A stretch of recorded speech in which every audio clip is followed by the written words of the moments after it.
deployed to the Americas in the early 1800s. He fought as a mercenary for hire in the Venezuelan War of Independence from Spain, where he made some important connections. Gregor McGregor was not a great soldier. He wasn't even a good soldier. As cannons bombarded the coastline and soldiers slaughtered one another in the Venezuelan jungles, McGregor made sure to stay away from the front lines and He wasn't a good soldier, he was a smart soldier. out of harm's way. But what he lacked in He's the one that actually survived, right? May not have been like the bravest, but he certainly was the smartest. military capability, he made up for in cunningness. He used it. See? Be strong.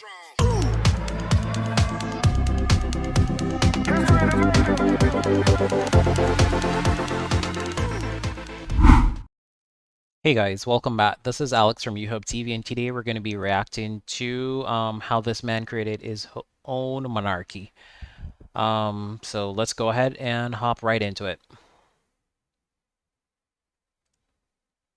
To the sponsor of today's video, Audible, the best place to listen for whatever you're interested in. I absolutely love Audible and use it every single day. I've been thinking about nuclear weapons a lot lately, which thrillers to romance and comedy. And Audible is more than just audiobooks. They've also got a modern European settlement with a bustling harbor in a resource-rich region of the Americas. Instead, they find a dense jungle inhabited by millions of insects trying to eat them alive. They've been betrayed by a man they had put so much faith in and gave all their money to. A man who claimed to be royalty is nothing more than a con artist named Gregor McGregor. And now the trust they put into him. Hold on, Gregor McGregor? That sounds like such a fake name.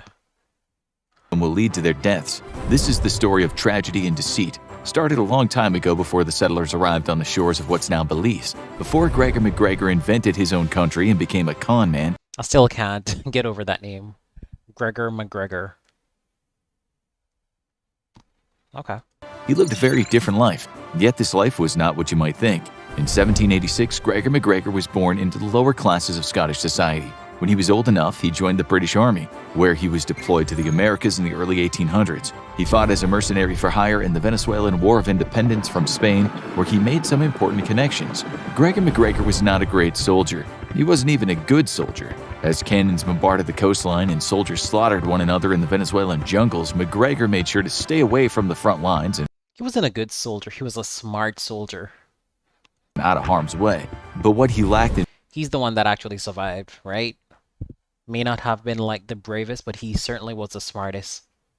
military capability, he made up for in cunningness. He used See? Cunningness. his ability to persuade people that he was important enough to lead instead of fight. So he's good, he's gifted with the gift of the gab. So he can talk to people really well. He's charismatic. This eventually put him in an interesting position that allowed him to bolster his reputation and give himself credibility in the future.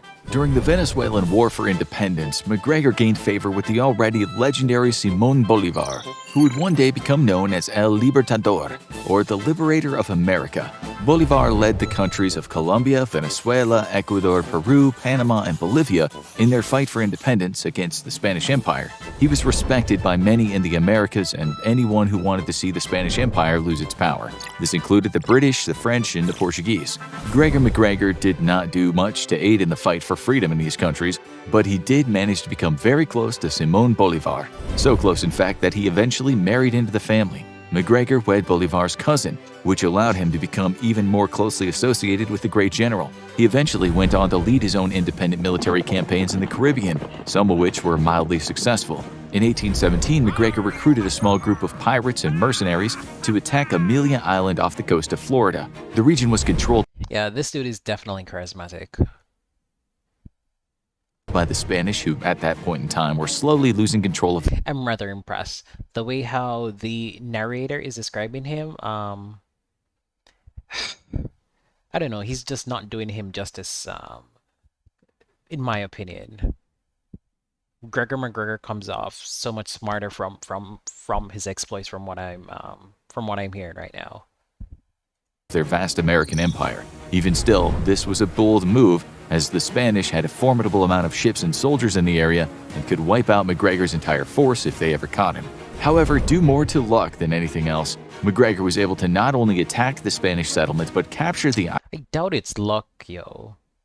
I doubt it's luck. He probably did some sort of planning, had some sort of foresight, had some sort of strategy. I doubt it was just like plain luck.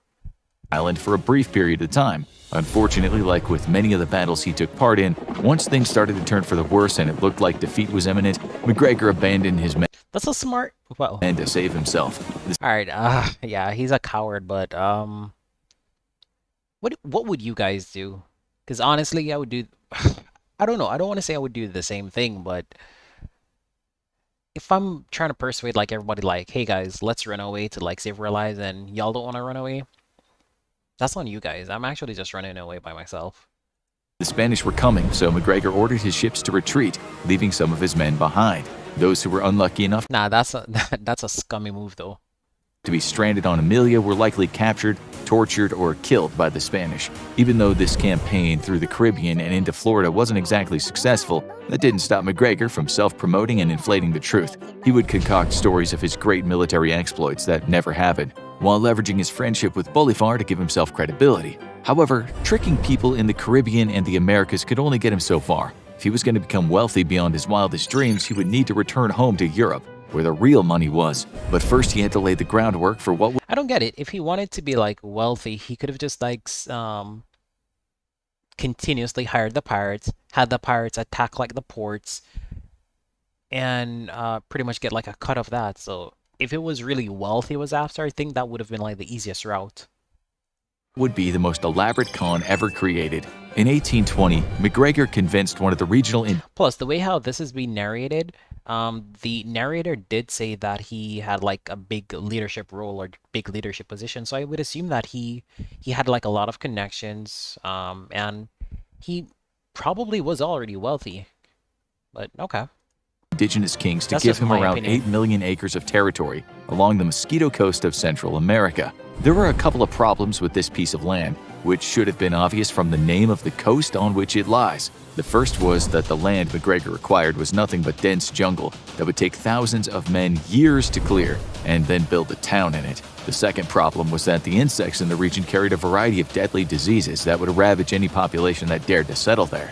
However, if McGregor could convince wealthy businessmen and colonists back in Europe that this land already had a vibrant settlement and cheap fertile land, he could sell parts of his 8 million acres of jungle to anyone who wanted to start a new life or make money in the Americas. Very few people in England had ever been to Central America before, therefore they'd have no idea what they were getting themselves into. The sale of the land would make McGregor incredibly rich, and he could live the lavish life he'd always wanted. The only problem was that he couldn't just sell random pieces of land in Central America to people in Europe, because no one wanted to buy it unless they were guaranteed to make money or could build a life for themselves there. He needed a selling point, something that would make the mosquito-infested jungle desirable to the masses. If there was an established I guess he's good at marketing. country with a bustling port that traded goods across the Americas already there, the land would be an easy sell. Since this country didn't exist, McGregor took it upon himself to make one up. He had already had no intention of actually starting his own country, building a settlement, or even developing the land at all. Instead, McGregor decided he would fabricate an elaborate lie, forge documents, and trick people into thinking that there was a little-known country in Central America that could make them rich. This was the birth of the made-up nation of Poyais. Gregor McGregor sailed to London Poyais. with his fake documents in hand to convince colonists and businessmen to invest and settle Gregor McGregor, the king of Poyais. in one of the most lucrative up-and-coming countries in the world. McGregor even had an etching created of what the trading town of St. Joseph in Poyais looked like, with its deep water harbor and beautiful landscape in the background. Like, this dude is rather brilliant, to be honest. He must have came up with this, he must put a lot of thought into this, actually, and he must have had, like, a lot of collaborators, because I doubt he could have done all of this by himself. When he stepped off the ship in London, he immediately went to work, convincing rich aristocrats with power that he had the opportunity of a lifetime. He told them that he was there as an emissary for Poyais, and that not only did he have the authority to sell the land in the country, but he was actually the cacique, or prince of the nation. McGregor told stories of the riches that Poyais possessed and how profitable it would be. Yeah, the riches. A lot of mosquitoes, a lot of mud, a lot of trees, a lot of bush. Yeah, riches.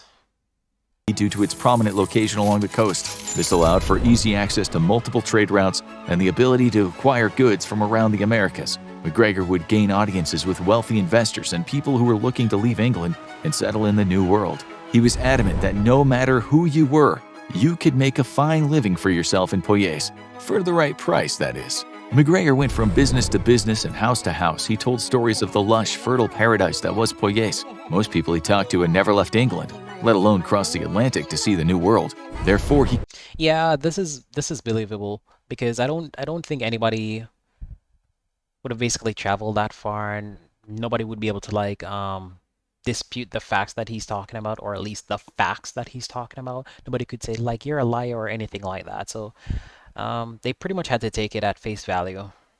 This is believable. could invent stories to make his made-up country seem like a paradise, when in reality, anyone that had sailed the Caribbean waters knew that most of Central America was untamed jungle, and that there was no such thing as a vibrant country in the location that McGregor was describing. Most people at the time envisioned the Americas as a place full of potential. It was a world with endless farmland and streams filled with gold. Basically, many saw the Americas as a paradise, and McGregor had no intention of correcting this misconception, especially when it pertained to Poyais and the Mosquito Coast. Since McGregor was the prince of the country, he was in that unique position to offer settlers a premium on the land that they bought. He told them that the native Poyers were a kind, hard-working people that would be more than happy to help the settlers build their homes and farm their fields once they got there. When questioned about the Every time I hear the name Gregor McGregor, honestly, I just think it's so fake. I wonder if that was his real name, or if that was like a fake name. name Mosquito Coast and how bad the bugs actually were, McGregor reassured investors that Poyais was especially lucky, as its location gave it a temperate climate that kept almost all tropical diseases and insects away. Poyais seemed perfect in every way, almost too good to be true, mostly because it was. Nothing that Gregor McGregor said about Poyais was actually factual, because the country didn't exist. Whenever someone began to question the authenticity of Of course it did. It existed in his mind. McGregor's claims, he would pull out his forged documents, etchings, and Poyais money that he had printed himself. Most of this was more than enough to put people's minds at ease. His Highness Gregor of Poyais quickly rose through the ranks of British society and found himself among some of the wealthiest aristocrats in the country. Once word got out of McGregor's amazing opportunity in Central America, people were falling over themselves to accommodate the prince. To make their stay in England more comfortable, a wealthy aristocrat even set up McGregor and his wife in a country estate, while the Lord Mayor held a banquet in their honor. All of these extravagances came from a lie. McGregor seemed to have thought of everything. He made up a country that satisfied the needs of both the wealthy and the lower classes, looking to move or expand I told you guys, this guy is super smart. operations into the Americas. He had documentation as evidence that everything he was saying about Poyais was true, and now he had very wealthy and powerful friends in England that could introduce him to even more prospective buyers. When his integrity was brought into question, Gregor McGregor would cite his past military achievements, always slightly over-exaggerating and reminding people of his connections to Simón Bolívar. As the interest in buying land in Poyais grew, McGregor armed himself with more documentation to make sure no one would question this made-up country. He created a handwritten But my thing is though, like when those upper class people, like let's say they want to go ahead and like travel to that place or whatever it's called, right? Wouldn't they actually discover that it's bullshit then? Like didn't he think about it, or didn't he like think that far, or was he just gonna like collect all the money and then just run away? That's like my only concern about this. Like he thought about everything else, but not about the fact that let's say John Doe or like Jane Doe were like, hey, let's go to like the piece of land that we bought. Let's just out of a whim, let's just head to like the Americas. Let's just go down there to where we bought that piece of land. Let's just check it out. He wasn't curious about that? land grant from the Mosquito King himself, proving that he had the right to sell the land. McGregor also had a flag from Poyais, which was just a recycled flag he had used during his campaign through the Caribbean and Amelia Island. It might seem unbelievable that someone could fake the existence of an entire country and sell its land to people halfway across the world, but Nah, like this was like back in the day, the ancient times, as the young kids would say. It's totally plausible. It's believable. at the time, information coming from It's not like they had the internet or anything of the sorts where they could pretty much like get information at the snap or at least the tip of their finger. This is totally believable. The Americas to Europe was slow. There was no way to look up if the country that McGregor was selling actually existed. The documents he had created were good enough, and since there was no way to send someone to check on his claims without launching a full expedition, people took his word for it.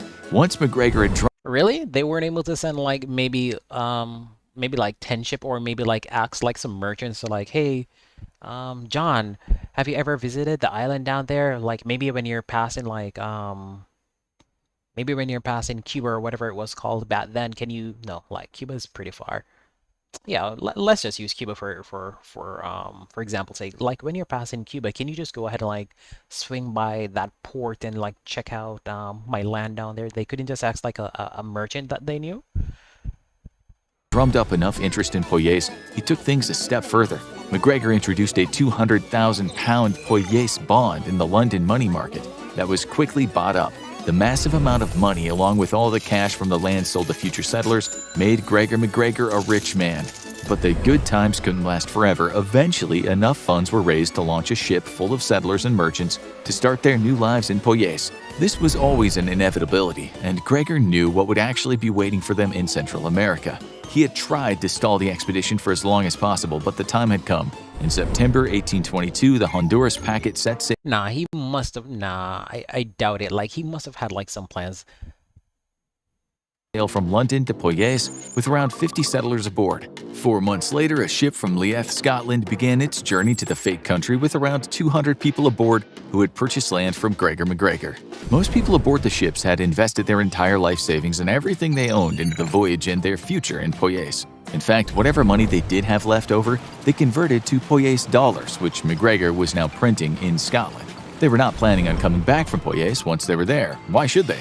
McGregor had told them how perfect the country was and had provided them with documents that proved that they had bought land and could begin a new life there.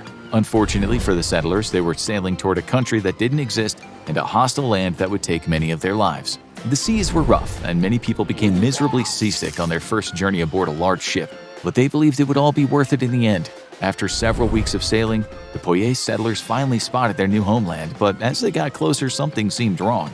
Their hearts sank as they approached the coast of Central America. The first thing they noticed about Poyais was that there was nothing there but jungle. There's no settlement, no harbor, no people. It was at this point they first realized that maybe Gregor McGregor had been lying about the whole thing. This must have been a horrifying thought, as everyone on board the ships had given up their lives back home to make this journey, and the unfortunate part was that things were about to get so much worse. There were two things that this new land seemed to have: a lot of jungle. Alright, so I don't know back about like the ancient times, but couldn't they just like jump back on the ship and like head back to like Europe, to Scotland? Didn't they have like enough supplies? I'm pretty sure they brought enough supplies to last them or to build like the settlement. Well, maybe they thought the settlement had like supplies, but I'm pretty sure that would be pretty reckless if they just brought like supplies one way and didn't have enough to head back home. I think that would be pretty reckless, wouldn't you say, guys? But my first impression would be that once they saw that this was fake and it was garbage, they should just head back on the ship and head home and like get that guy. But I don't know. Maybe can somebody let me know down below in the comments? And then even more bugs. The settlers dropped anchor and rowed ashore to find that as soon as they approached the beach, they were being eaten alive by mosquitoes and other insects. When the settlers tried to seek refuge away from the shore, they found the dense jungle was just as infested as the beach was. There was no land to farm and nowhere to seek shelter. The settlers had to start from scratch and create their own town in the untamed jungles of Central America. They hastily began cutting down trees to make Gods Unchained is a player versus player strategy game. Everything you earn is truly yours. Meaning shacks and huts to protect them from the intense Caribbean sun and nightly torrential downpours, while the ships they came on sailed off to resupply and conduct other business. The land was nothing like McGregor had made it out to be. It was not temperate, and the soil was not fertile. The settlers managed to build several huts that they crammed into while they waited for help to arrive. Hold on, so they actually went ahead and like stayed on the island and tried to like make life? Unfortunately, every moment that the settlers spent in the land that was supposed to be Poyais, they were at risk of contracting malaria, yellow fever, and other deadly tropical diseases. They had very little of food and supplies. There's no way of knowing what jungle fruits and plants could be eaten and what was poisonous. As the days carried on, the disease began to set in. One of the survivors of the whole ordeal, named James Hasty, wrote in his journal, "Sickness and despondency was so general that few were able or willing to make any exertion. The settlers lay dying in their makeshift huts. Anyone who was still able to move kept fires going on the beach as a beacon for ships to see. They hoped that anyone who saw the signals would stop and help them." In May of 1823, I guess I guess they didn't have like any supplies to head back home. But wouldn't they have like a map of maybe like other ports where they could actually go sail to like other ports? Maybe I'm just being ignorant and like thinking about things. I'm not sure. Maybe I'm wrong. I really don't know. Just let me know. rescue ship finally arrived. When the crew rowed onto the beach, they were horrified at what they found. Emaciated settlers shambled out of the jungle like zombies. Their bodies were covered in bug bites, and their rib cages could be seen just under their skin. The crew was expecting to bring 250 settlers aboard and return them home to England, but only around 80 people survived. The rest had died from disease and starvation. Gregor MacGregor's lie about his made-up country of Poyais had led over 100 people to their deaths. The settlers who were still alive were brought aboard the ship, cared for, and... Honestly, did they really catch Gregor MacGregor? Because honestly, if you boarded that ship, I'm long gone. I'm long gone, honestly. I'm not joking. I know you're gonna come back, and I know I'm gonna be in serious shit. So hence, I'm gonna take that money and I'm gonna run away. I really want to know if they really caught him. And brought back to England. As the tragedy of the Poyais settlers unfolded halfway across the world, Gregor MacGregor continued to sell fictitious land in his country that did not exist. Nah. I'm changing my opinion of Gregor MacGregor. He's a total... I wouldn't say he's an idiot, but he's a damn greedy bastard. News traveled very slowly as the only form of communication was via word of mouth or letters carried by ships. For months, no one knew what had become of the Poyais settlers, but that was all about to change. When the ship carrying the survivors returned to England, Gregor MacGregor knew he was in trouble. He was going to be questioned, and his lies were about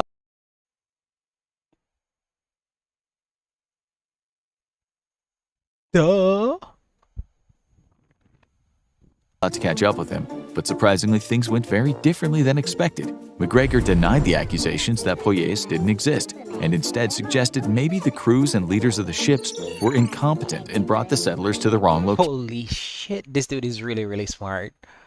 This is a very plausible explanation. This is a very plausible explanation. He's like, nah, you got a poor navigator. You couldn't, you didn't go to like the right place. You went to like the wrong island. You're telling a lie. Jeez, damn. He's right. He's really cunning.